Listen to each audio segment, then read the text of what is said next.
अगोदर माझ्याकडे कशाच्या त्रासासाठी आले होते?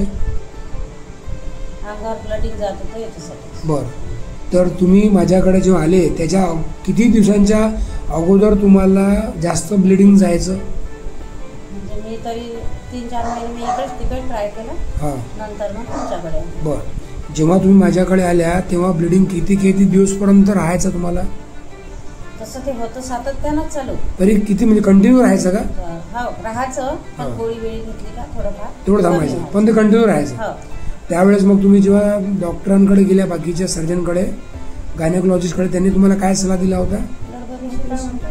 ऑपरेशन करायला सांगितलं होतं.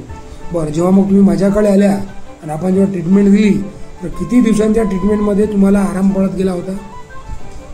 ट्रीटमेंट सुरू झाल्यापासूनच थोडंफार ते कधी कमी व्हायचं, कधी जास्त व्हायचं. बरं, तुम्ही मग माझ्याकडे किती दिवसांची ट्रीटमेंट घेतली?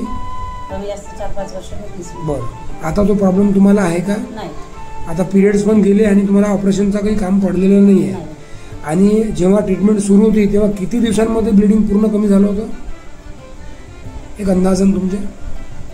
तसं आता 4 ते 5 वर्षाचा कालावधी गेला. पूर्ण गेला आणि ते हळूहळू पूर्ण बंद झालं त्यातलं. ओके, आता त्याचा काही तुम्हाला प्रॉब्लेम नाही आहे? धन्यवाद.